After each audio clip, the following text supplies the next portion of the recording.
Anywho, Gordie Sampson is a name that goes hand in hand when you speak of successful music in the East Coast of Canada, writing songs for so many people: Carrie Underwood, Florida Georgia Line, Keith Urban, Backstreet Boys, Blake Shelton, a ton more. He's been a mentor for so many, including myself, and such inspiration for everyone. I got my first taste of co-writing at the Gordie Sampson Song Camp, and that's over 10 years ago now, believe it or not.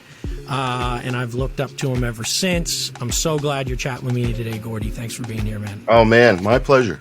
Absolutely. Before we dive into kind of like some music-related questions, I guess this is more like a nerd question. When you built the studio that you're in, what did you do kind of like treatment-wise? Talking about people kind of putting together studios and, you know, because yours is above your garage, correct? Yep. Yeah. And so, like, when you decided, okay, this is going to be my studio room, what kind of was the thought process that you went through to kind of bring it to that space? You know, there's very little, there's very little math and science going on in my studio, to be honest with you. It doesn't take that much, honestly. No, it doesn't. And I will tell you, you know, like, in my 20s, I started a studio. It's still, you know, a working studio in Cape Breton called Lake Wind with Fred Lavery. And at that time, you know, there was so much smoke and mirrors. I mean, it's good science. It's proven science, but, you know, the cost of the treatment, everything had to be done according to, you know, proven science. And right, like a certain standard of... Oh, yeah, and you're getting all the nodes out and everything. And, I mean, there's nothing wrong with that. That works like a charm. But, you know, at this point in my life, I'm mostly making demos. Yep. And even when I make masters, it's totally fine.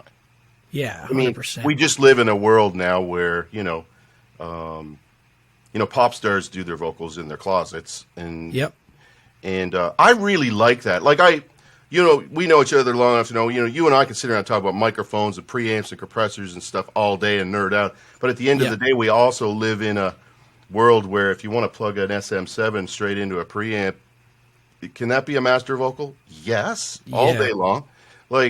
And you haven't even spent $1,000 on that gear. I know, even in my experience, I've definitely done an SM7 into a $140 microphone or a $140 Focusrite interface in a cabin somewhere in Nova Scotia, track to vocal, and that's been the vocal that goes out, you know? Yeah. So, you're totally right. Yeah. I use, and I love mics. I mean, I'm using a 67 right now just for this podcast that I've always wanted. I finally got to the place where I bought one.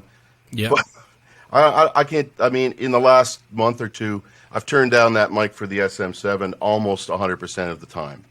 Wow. And it's really ridiculous, but I think I've just learned. My template now accepts the SM7. Do you know what I mean? It's sort of... and it's so like, it's kind of a workhorse mic. If you drop it, it's fine. Yeah. It sounds really good. You can hold it in your hand. You can put it on a stand. Yeah. You can sing on a bike, sing in a car, sing while you sleep from That's afar. right. Singers and artists love it because they don't have to put headphones on, and you can, because it rejects, the sound of your speakers to a certain point. And that in itself is so much more musical. Yes. Right off the bat. It's more of a performance. It's a situation. performance now. It's more like the stage. Yep. Right? Every time go ahead.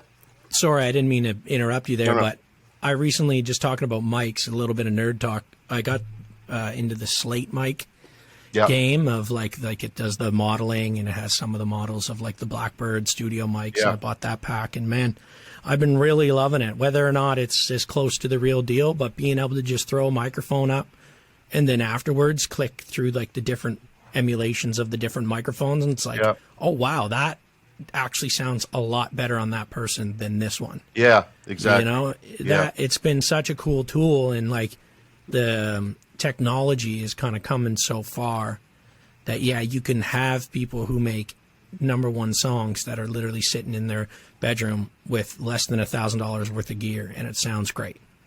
Yeah. Yeah. And I kind of enjoy that challenge. Like, Yep.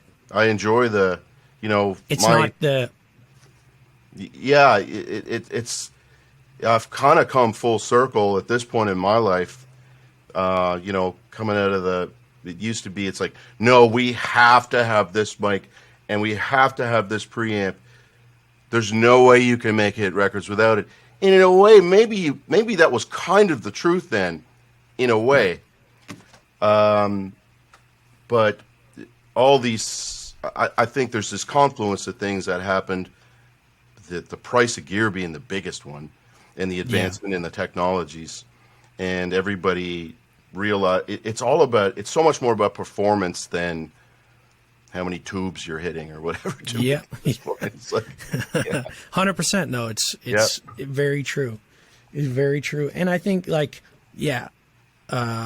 reason why I wanted to talk about that was because just people starting studios, they feel like, or looking to have a studio space, they feel like when you're first starting out, maybe you're like looking up a hill of like, what do I need to make this happen? And it's, most of the people that I know that are really doing it are in a space in their house that they built the panels themselves, or they, bought a couple small panels and figured out where to place them in the room. They didn't rip down the walls or, anything like that. So, it's very encouraging to see, what kind of gets made with, the spaces and stuff that people had. I wanted to kind of roll things back a bit, start into kind of like your childhood and like getting into music. I know your mom's one of the best entertainers I've ever met in my life when it comes to on a piano and everything. Like, she's the best. So I'm sure that was an influence, but what are kind of like some early memories you have of being around music and being in Cape Breton, and how you feel that shaped your kind of musical influence? Yeah, definitely. I mean, my mom was always a musician. She started playing with her dad when she was about 14.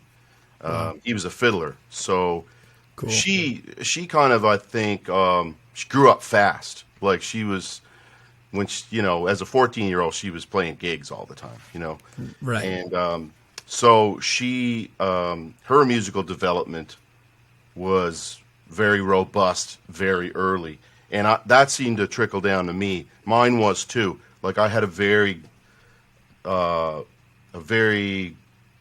pretty robust concept of, I was about to say theory, but that's kind of be the wrong word, because at that age you don't really, theory, you just don't know it. It's kind of like, it's you.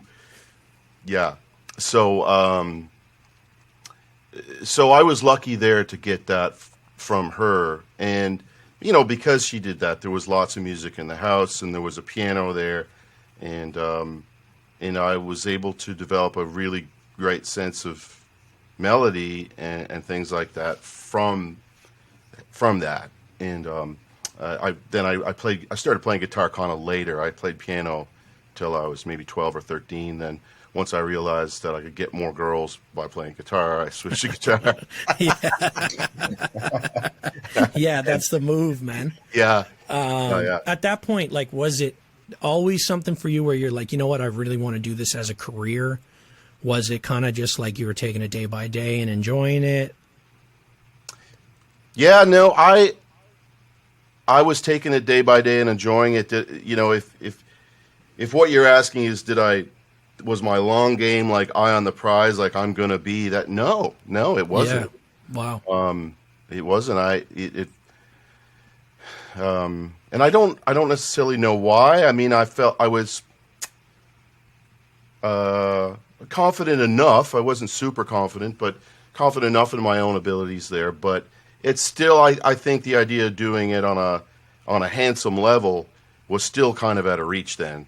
It was still, that was reserved for rock stars, and the chances of, especially when you come from a humble kind of country setting upbringing, you're just, it does feel really out of reach. It did to me. Oh, totally. Yeah. And I know, even thinking of myself at that point, it's like, how do people even do that? Like, it's not like, many people that have reached success. So it's not like you can just know, like, oh yeah, such and such does really well with that, so you should talk to them. It's kind of like, you just got to figure it out. Now, I know you started as a musician. I read online that like Ricochet and Real World were like some of the earlier bands of yours. Mm-hmm. And it seems like, you were focused on being on stage, but you're still were you writing songs at that point? Like, when do you think you started writing your own material? Not really. I mean, at some point during when I was in the Real World band, I started to write songs. Yeah. But I do remember sort of the first time, and I remember this kind of vividly, that I was actually in Dartmouth, and just walking home to walking back to Cole Harbor because I was staying with my aunt. I would have been right out of high school. And I remember just like this melody, an idea kind of coming into my head. And it was like, wow, I was literally like, what's that? You know what I mean? And then you're kind of consumed with it. And then, as we all do, it kind of like, there's an OCD-ness that happens where now this thing is in your head all day. And I remember that sort of vividly as a come to Jesus moment, as they say, where it's like, it was, a real shift where it's like, oh, but, and then I kind of dabbled with it for a couple of years here and there. And, you gotta, at that point, you start your 10,000 hours, it's true. You're at hour one, right? Yeah. So, and would you say you were kind of like, once you started doing that, would you say it took you a while to be focused? Because I know, like, you toured a lot. You were in a bunch of different bands. Yeah. Played with Rita McNeil, Rankins, Ashley McIsaac. And it seems like you were writing songs at that point. Was your mindset still focused on kind of being a musician on stage? Yeah, interesting question. Like, I was really searching. I was dabbling with writing, definitely making a living from, by the time I was, I don't know, 21, 22, I was now kind of playing with other artists. So like Ashley McIsaac would hire me to play guitar in his band. And I toured with the Rankin family and Rita McNeil actually for a while. And as I went along, especially when I started to play with Rita, like that was a really good paying gig because she paid everybody really well. And that was the first time I felt like, oh, okay, wow, this is not too bad. Like for 24 years old, I'm doing what I want to do and making some pretty decent money. She also had the CBC television show Rita and Friends at the time. Right. So that was really good money because it's like union television money and there's and consistent and and that's how I started. I used that income, which was the first real income I ever had, really, to buy some studio gear. That's part of how Lake Wind Sound started. That was sort of my half of contributing to Fred and I's. Fred had some other things he sort of contributed, and I contributed that. And so at a very early age, I did what does not look good on paper at all, which is dump your money into studio, right? Because studio, I mean, I'm just clearing up my credit, maybe a couple of years ago of throwing it all on the credit card from being young. So I feel you. Like, it's like, what else are you going to do? I would never tell anybody not to do that, though. Like, if you got to be committed. It's like, do it, but, it's going to suck later. I mean, you're obviously a great example of that. You're going to make that work incredibly. But, no business manager or accountant would probably ever tell you that that's a good idea. Never. Yeah. So when did you feel like that switch was kind of happening in your mind all of a sudden? Was it kind of something that you came to quickly? Did it take time to kind of be like, I really want to start focusing on writing and not necessarily performing all the time? Did something happen, I guess is the question. I was like, you know what, I should do this. This is pre going to Nashville, I guess it would be the era I'm thinking of. Yeah. Right. It was pretty gradual, to be honest with you. At that point, I was lucky enough to be able to do a bunch of different facets of the industry. Like sometimes I was on tour with the Rankins, and then I'd come home and I'd get a gig as a musical director of a television show, and then I would write a song with, let's say, Crush, which was like Corey Tedford and Paul's old band at the time. It was like a rock band. I was right with them, and then I got a cut. I actually got a cut on the Rankins record now. That's pretty, and it just kind of started to build up. And at that time, you're not really. I wasn't terribly conscious of doing it for the money because I wasn't exactly sure how that paid. But the first couple of times it paid out fairly well. It does. I mean, it does change your perspective on it. Not that, you start doing it for the money. It's that, wow. Yeah. I'm going to proceed confidently now because I can actually do this and live. Yeah, exactly.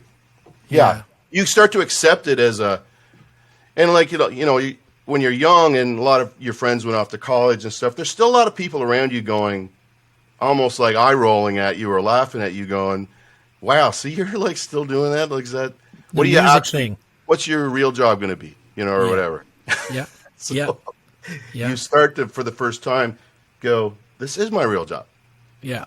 And you don't feel, I don't want to use the word ashamed of it, but you're kind of like, yeah, I can actually do this. This is my real job. And I notice from my personal perspective, people's opinion kind of changes of what you're doing. You get more respect that way when you can. It might be a subconscious thing or whatever, but people are like, oh, it's actually serious, instead of like, is that just like a hobby trying to do whatever? So, you make the decision in 2005, I think it was, to go to Nashville. Yeah. Kind of what led up to that, other than obviously it's the place where music is happening. At that point, did you say to yourself, like, I'm really going to go and try to really make it, like push things as a songwriter? Yeah. So I guess let me take you back like maybe a couple years. Let's try to do this quick, but like, from 2000 through 2004 or 5-ish, actually a little earlier than 2000, I was sort of hell-bent on, getting a record deal as an artist. Yeah. So totally. I made some records in Canada on A&M at the time, and made a record called Sunburn in whatever that was, 2003. I don't know. I forget. So. And did you get a Juno nomination for that one? Was that? No, I actually got a Juno nomination for the record before that. Right. Okay. Yes. Which had much less visibility. So strangely enough. Huh. Interesting. But anyway, that record I did, Sunburn. I mean, that remains to this day the hardest I've ever bared down on something. Like, wow. I lived and breathed that for a year or more, and I cut everything. I played every guitar part 50 ways. I bared down on the lyrics, and I'm still really proud of it. But I remember coming out of that record going, I'm never doing that again. Like, it was fun, but it was like, that was so hard. Right. And, I'm kind of half joking when I say that. I did do another record and another record after that, but anyway, to get where your point was going, by the time we get to like 2003, 2004, 2005, I'm starting to, like that Sunburn record I had, for instance, 2 songs off of it got cut by Nashville artists. Faith Hill cut one, and Keith Urban cut one. Right. Oh, yeah. I did know that, actually. Yeah. Cool. Yeah, and that's cool. I was sort of, this was kind of the fuel in the fire for me to go, wow, I really like this. Because deep down, I didn't really want to do a lot of the things that an artist is required to do. I'm sure you can relate to this. Like, I don't 100%. like being on the road. You know, doing a tour bus, like that. Some people are built for that, and I'm grateful that we have those people. But I'm not one of them. Like, you know, so once I smelled a situation where I can be in a studio and I don't really have to travel much, and wow, this is like, you know, when you're able to land a song on a major artist like that, I enjoyed that much more than I enjoyed me singing it. And that doesn't work for everybody. But do you feel like when you were writing songs that ended up being for yourself, I don't know if you actually went into a mind space saying, I want to write a song for me, or, you know, whatever, however that would have been.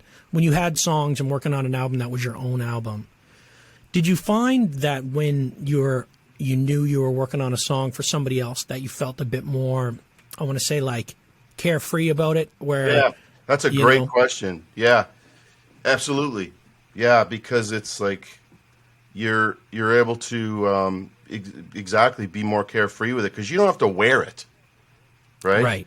Somebody else is going to wear it, but that also gives you perspective. If you're trying to write that song for, let's say, Keith Urban, now you know what that feels like. If you know what I mean. So it's fine to say, I'm going to be carefree and I'm going to write this lyric and I'm not going to think about it too much. But then you also got to go, well, if Keith Urban's going to wear it, as in sing it every night of his career, it also has to be right for him on another level.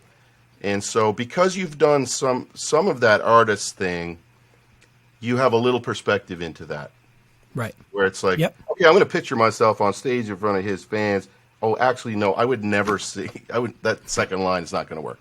Right. And do you ever find that you get that? I mean, this could even be currently where an artist will, you know, cut a song, but they're like, you know, there's a few little lyrics that I think would fit a bit better to what I'm kind of thinking, and kind of come back with that? Or do you find in most scenarios, if an artist cuts a song, it's normally because you kind of already hit the nail on the head and they're ready to take it as is, you know? Most of I would say 80 to 90% of the time, they just take it as is, because they trust. There is a real respect for the writers in Nashville, particularly in Nashville, where it's a kind of a code that you don't break. The artists really respect the writers, and they're like, no, that's what they wrote. I'm going to honor that. Like when they're like, the first time I heard it, I felt something. I'm not going to mess with that. That's amazing. And sometimes you get, and this is actually very common with Keith. I hope he's not listening. But, you know, because he's such a perfectionist, and I really respect that. But he's like, oh, mate, it's like, I absolutely love this. There's one line in it that I wish it felt more like this, and he'd give you an option. But it'd be clear that he's like, I'm not trying to get on your song, mate. Could you make it feel more like this thought? Right. And that's really respectful, because, you know, it's really easy for an artist to go, hey, I want to rewrite that one line, and then just take now it's a 4-way instead of a 3-way. Write a word, get a third scenario. Write a word, get a third, as we say. Exactly. Yeah. And that's really easy for them to do, because they have so much leverage. They're like, you know, the unwritten thing is, well, we're not going to cut it unless you let me do that. Yeah. But most of them don't do that, because there's a code of ethics. Yeah. No, that's refreshing. I mean, I don't deal with that a ton per se, but I do actually. You know, I will deal with scenarios like in kind of the world I'm working in, where you get a song to a DJ, and the DJ, you know, redoes the track and rebuilds the song. But then, you know, some DJs will say, well, I'm taking 50% publishing, or we're not putting out the song. And it's like, come on. Whoa, I just went out of focus there for a second. Hello. I moved my Hey. head and now my webcam is all out of focus. Come Oh, it on, must there be we like go. autofocus or something. Yeah, yeah. Now I'm back in action. But which is discouraging in a sense because yeah, you're still contributing to the song, and you know it's not a good feeling when somebody tries to come in and kind of overbite into a scenario. But it's good to hear that you feel that respect in a sense, and that's kind of like a Nashville thing of they respect writers and where you were with the song. And now, would you say when you first got to Nashville, did you feel like it was a big culture shock to you? Like, I don't know per se necessarily like your experience with country music previous to kind of like getting there. What was your headspace at that particular time? Oh, almost none. Almost Wow, no yeah. country music. Yeah. And at that time I was listening to mostly folk pop. I'm trying to think of examples. It's a while ago. You wouldn't know a lot of the artists, but stuff that was like someone like John Mayer. Right. And like the key words at the time were John Mayer and Coldplay. They were like the biggest things, very, very influential acts, right? Yep. And what I was doing, I hated this moniker, but was always being, you got to check out Gordie's stuff. It's like right there somewhere between John Mayer and Coldplay. It's like I would just roll my eyes every time I heard that. But in hindsight, it kind of was. So just to give you an idea of what that sound was, I was into a lot of British stuff and also a lot of soul, so I loved what Nashville was and the idea of being here and creating, and you can get your songs cut. But I actually knew very little about country music then. So was it kind of like you get there, it's like boom, country music, or did you still like? Was it like, okay, I really need to write country songs if I'm going to be here? Or was it still, you were messing in a lot of different worlds, or like kind of like, I guess is kind of coming back to what I was thinking. Like, was it a culture shock in the sense of, I need to change these things here to make it in Nashville in a sense, Not really. I mean, I was fortunate enough to realize that country music isn't a bus you just get on. Right. Like it's what I did was the genre in Nashville constantly needs to be challenged, and it's desperately reaching out its tentacles for something different within the box, but different enough to. And my recipe, like what I was doing at the time, fit that really well. Sweet, So I was like a distant cousin. My songs could be countrified, but I wouldn't change how I wrote them. I was just trying to be me, because that's really at the end of the day that's the most important thing anyone can do. Yeah. And I had enough of a sense of that to do that, and everyone was telling me that, like. Right. My publishers, the people I was working with, it's like, man, don't try to sound country. Like, just keep doing what you do. And it was very good advice. Yeah, no, that's awesome. And I guess that's a good thing for people to hear that are, newer songwriters, is that, you are what makes you unique. So if you try to mimic something else too much, you're going to kind of sound in like, somebody else, so kind of stick true. So I know that Jesus Take the Wheel was kind of written fairly quickly around the time that you did move. So,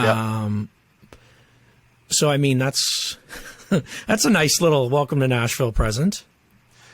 Well, yeah, I had already had a deal in Nashville, and I'd already had a few cuts, but I was still living in Cape Breton.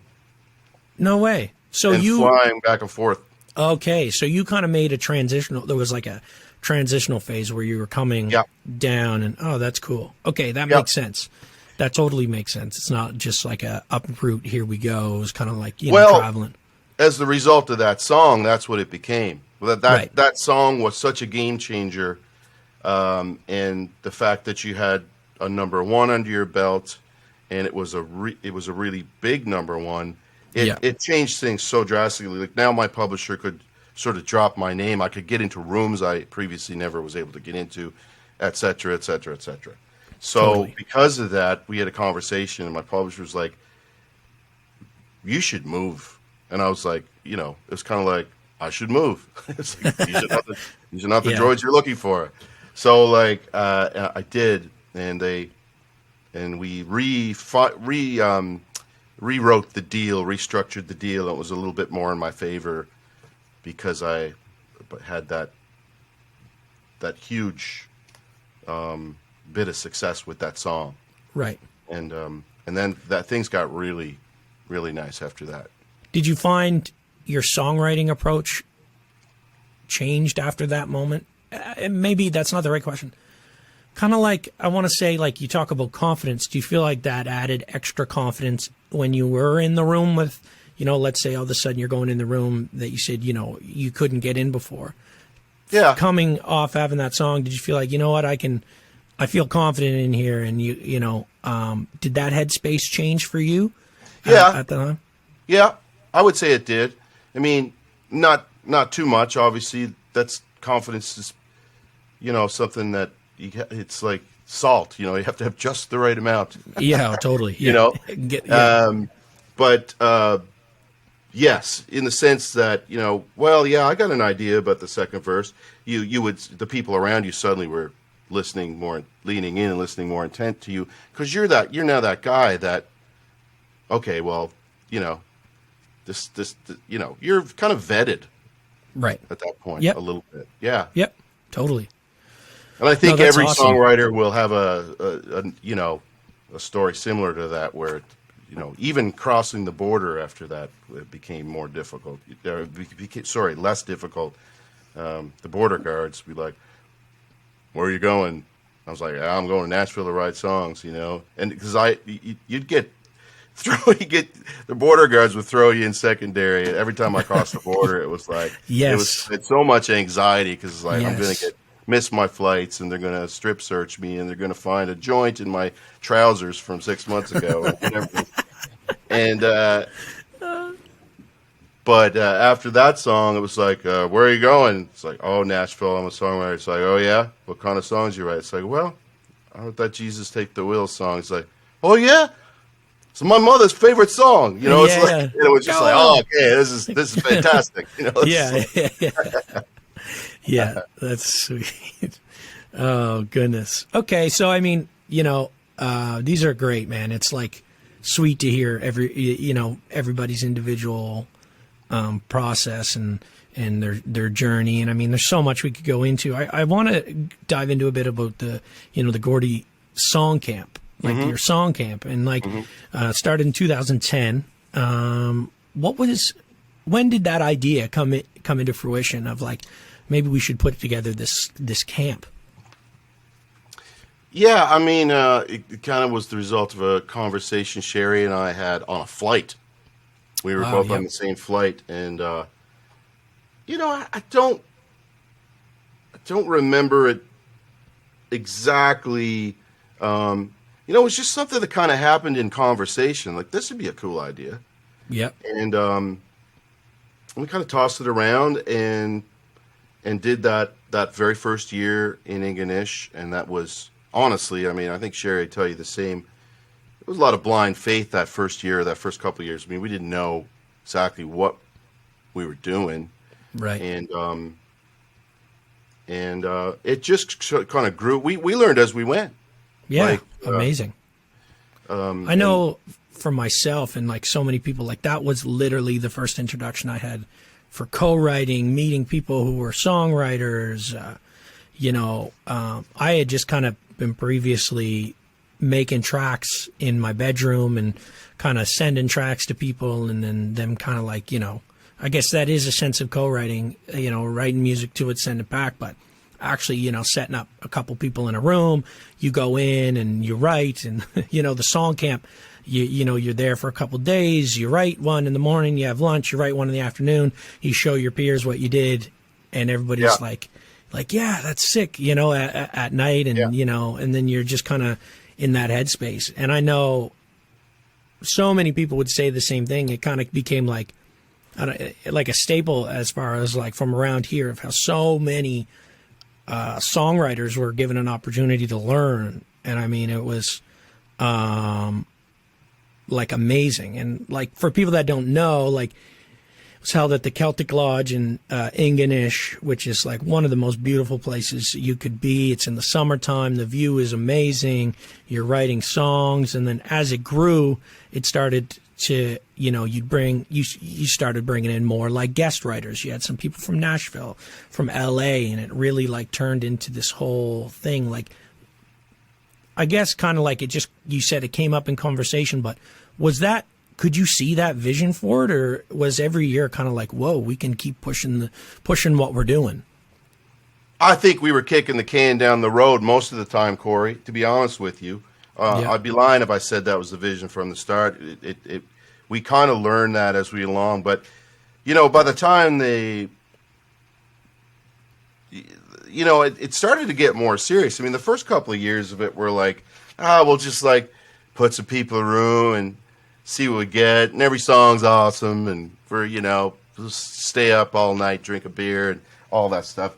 And right. and then as it went along, we realized kind of the power of it and what it was doing to people. But I mean, really looking back at that stuff, and this has always been something I'm fascinated with.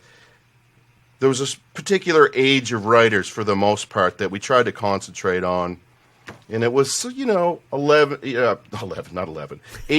to 25 ish. Okay.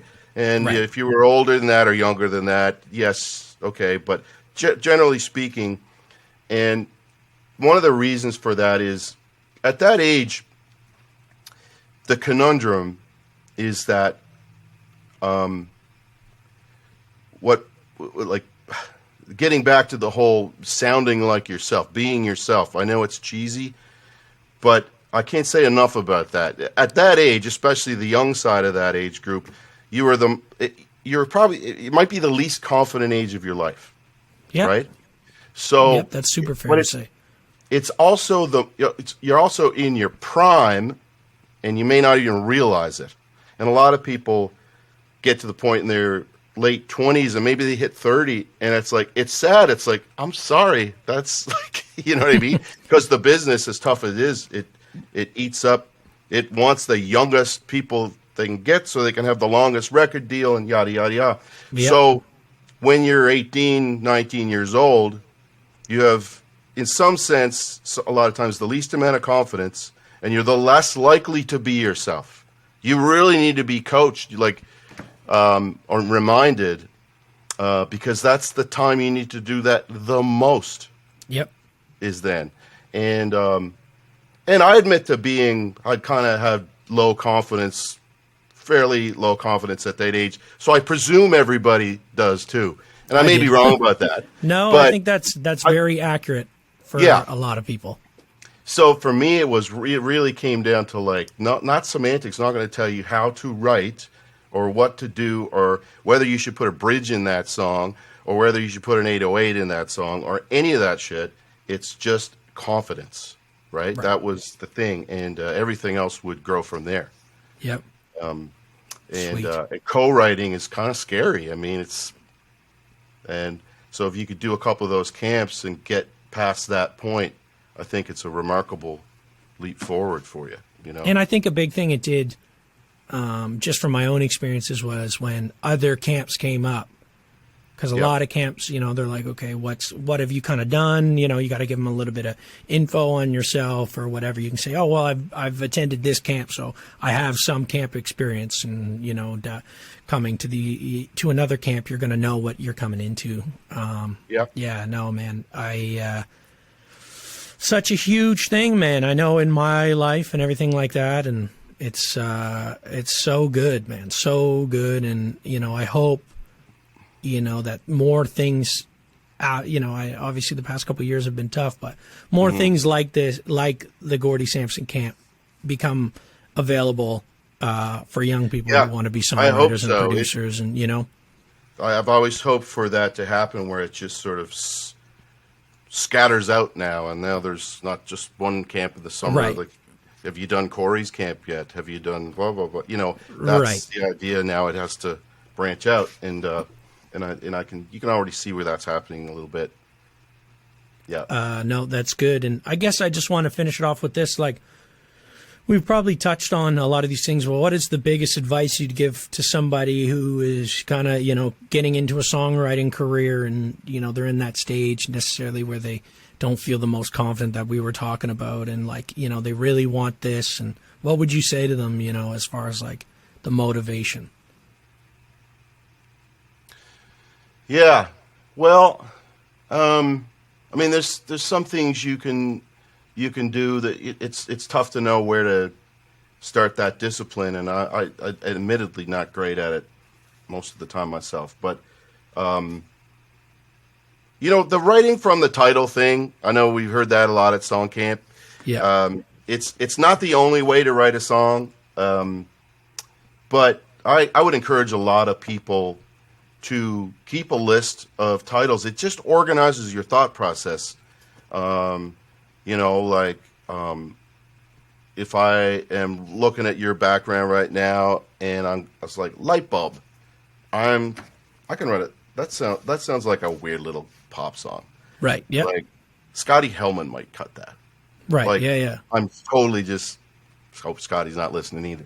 But anyway, so that's kind of the way I think, and a lot of people I think. But that, I think, as a younger writer, that's a way to sort of discipline you, keeping in mind that you don't have to go through your whole life writing a song from the title. It's a good place to start. It's almost like if you think of it like golf, it's your practice swing. You know what I mean? It's like, it's just something that's good to do as a ritual. It's good to know too, like where you're going. As far as, you got a title, you like the title, and then all of a sudden you come up with melodies or something, and kind of, topic-wise of what you're going to talk about, because you know where you're going. And and I mean, awesome. For guys that don't do top line and do tracks, I mean, there's an equal kind of way to do that too, where it's just like, like yesterday I wrote a song, because I wanted to write a song. I had no title, but I wanted to write a song in 6/8 that had that like everybody wants to rule. And I was like, man, that'd be fun to try as a country song. And cool. So that was my title. Yep. And just a vibe, something that's like. And then your other writers are like, yeah, that's different. That just opens up the top. But, I mean, showing up in a situation, if you're co-writing, without some kind of ammunition like that is strongly not advised. Yeah. And, but if you're starting out as a writer, it's kind of difficult. So most writers that start out are really introspective, and they're going through this journey of who they are, and they a lot of us will second guess the lyrics. It's like, you're scared of your lyrics. It's like, oh my God, what kind of freakazoid am I? What did I just say about myself? You just gotta let it happen. And don't be precious about that first song, that second one, that 100th one. You're doing your 10,000 hours, and keep your eye on the prize. And, like anything else, it's going to be weird and hard for a while. Yeah, that's a good weird. It's going to be weird and hard for a while, but you'll get through it. Yeah. Oh, Gordie, thanks so much, man. I know you're a busy guy, and I appreciate you chatting with me, dude. And I'm so glad you could get on here with me. Man, anytime. Let's do it again. Anytime you want, Corey. Man, I love it. Great to chat with you, bud.